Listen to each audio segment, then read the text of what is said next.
Alors ici, on va parler du mode de génération d'une suite. Donc tout d'abord, qu'est-ce que c'est qu'une suite? Donc une suite, c'est une fonction qui a tout nombre entier naturel petit n associé à un nombre réel u de n. Donc ce qui est important, c'est de retenir que les antécédents sont des entiers positifs ou nuls, donc que l'ensemble des entiers naturels se note grand N. Par contre, que les images u de n peuvent être n'importe quel nombre réel, donc négatifs, décimaux, irrationnels. Maintenant, pour le vocabulaire, quand on travaille avec une suite, au lieu de dire l'image u de n, on dit le terme de rang n de la suite et on le note, u indice petit n. Donc ainsi, au lieu de parler des antécédents et des images, on va parler des rangs et des termes de la suite. Donc le terme de rang 0, c'est-à-dire l'image de 0, eh bien ce sera ici le premier terme. Le terme de rang 1, c'est-à-dire l'image de 1 qui est u1, ça sera le deuxième terme, etc. Et maintenant, de manière générale, si je prends un terme quelconque u indice n, si un n'est pas à condition que n ne soit pas égal à 0, donc je pars au moins de u1, le terme qui vient juste avant un, c'est-à-dire son terme précédent, eh bien c'est u de n-1, et le terme qui vient juste après un, donc le terme suivant, c'est u de n plus 1. Donc maintenant, parlons du mode de génération d'une suite. Alors, il y a essentiellement pour nous cette année deux modes de génération, donc les suites explicites et les suites récurrentes. Il faut savoir qu'en mathématiques, il y a d'autres types de suites. Alors, suite explicite, c'est une suite donc, dont le terme général est donné en fonction du rang petit n. C'est-à-dire que un est égal à f de petit n, où f est une fonction. Donc je vous proposais de travailler sur un exemple. On avait un égale à n au carré plus 3n moins 1. Et donc si je pose f de x égale x au carré plus 3x moins 1, eh bien j'ai bien un égale f de n. Et la suite u est bien définie explicitement conformément à la définition. Donc je vous demandais de calculer u1 et u10 et d'exprimer u de n plus 1 en fonction de petit n. Donc vous faites une petite pause sur la vidéo, vous répondez aux questions et puis vous revenez voir la réponse.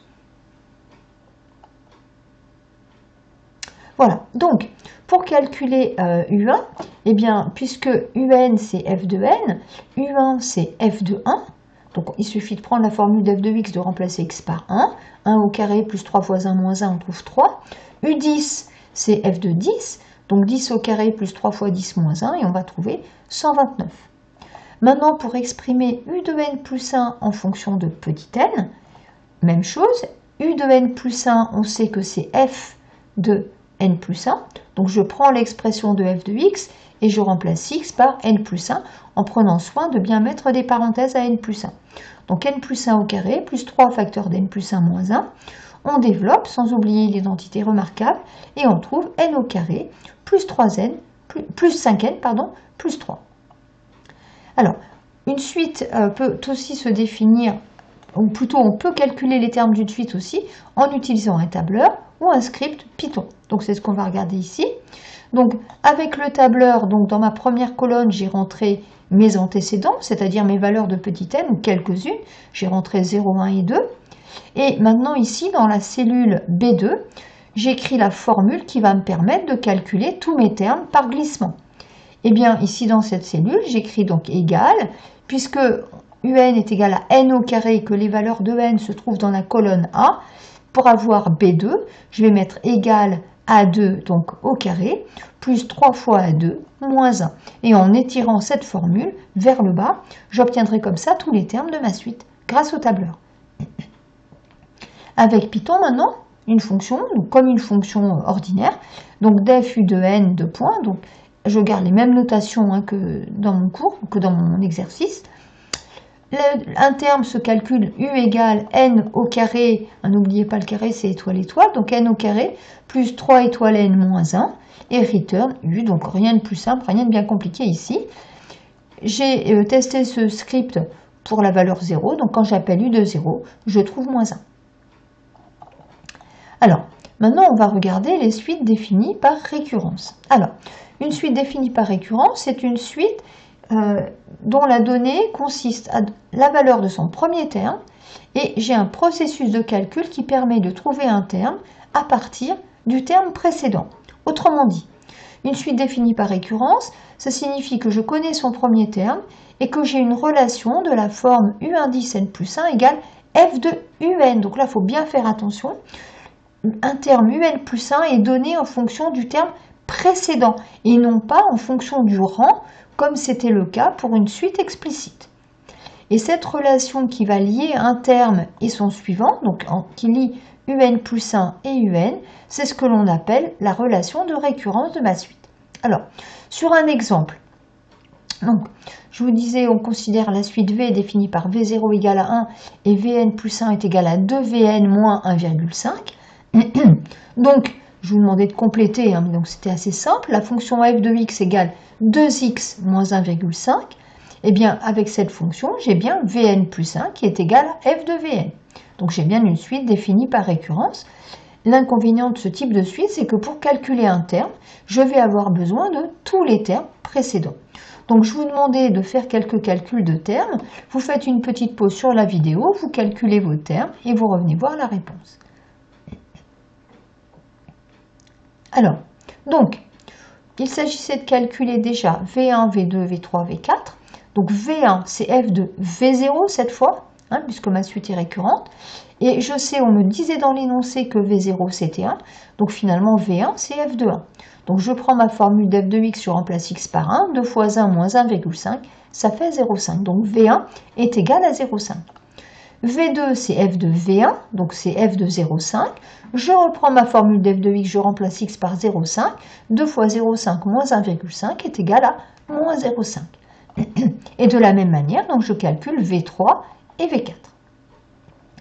Je vous demandais aussi d'exprimer Vn en fonction de Vn-1. Donc là, c'est pareil. Si jamais vous ne l'avez pas fait, vous faites une petite pause sur la vidéo et vous venez voir la réponse.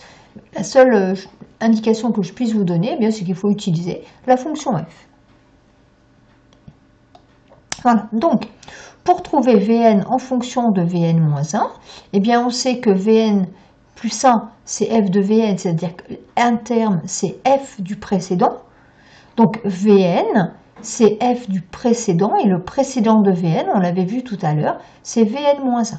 Donc, Vn, c'est f de Vn-1, donc c'est 2 fois Vn-1, j'ai oublié, pardon, moins 1,5. Hein, il faudrait que je rajoute ici, je l'ai oublié, moins 1,5. Voilà. Et donc, attention quand même, cette formule, comme elle fait appel à n-1, elle n'est valable que pour n au moins égal à 1. C'est pour ça que j'ai écrit ici, pour petit n appartient à n étoiles. Puisque sinon, pour n égale à 0, on aurait v indice moins 1 qui n'existe pas. Vous vous rappelez que dans une suite, les antécédents sont des entiers positifs. Alors, comme pour les suites explicites, on peut calculer des termes avec un tableur ou avec Python. Donc, c'est ce qu'on fait ici sur cet exemple. Donc, avec le tableur, j'ai rentré aussi dans ma première colonne 0, 1, 2, quelques premiers rangs. Pour V de n, donc V de 0, on me le donne, hein, dans une suite récurrente, on doit toujours vous donner le premier terme. Donc, on me donne le premier terme. Maintenant, pour calculer un terme par glissement, je vais utiliser cette formule-là. Je sais que pour calculer un terme, je prends 2 fois le précédent. Donc là, le précédent, je vais rester sur ma colonne B. Donc, pour calculer V1, je vais utiliser 2 fois V0, donc le terme qui est juste au-dessus, donc 2 fois B2, moins 1,5. Et je pourrais étirer cette formule vers le bas pour trouver tous les termes de ma suite. Avec une fonction en Python, donc comme tout à l'heure, def v de n, je dois donner cette fois en plus le premier terme de ma suite, donc v égale à 1. Et là, comme je dois calculer tous les termes précédents pour trouver le dernier, j'allais dire, je vais avoir besoin de ce qu'on appelle un compteur, et donc je vais utiliser une boucle for. Donc for i in range de n, v égale 2 fois v moins 1,5, return v. Alors, je vous rappelle que in range de n, ça veut dire que, range de n, c'est la liste des nombres entiers, 0, 1, 2, jusqu'à n-1. Un Python commence à compter à 0. Et donc, in range de n, on ne compte pas le n. Donc, on s'arrête à n-1. Si bien qu'ici, on va faire n fois les calculs pour trouver v de n. Et quand on teste le script, v de 1, on trouve bien 0,5.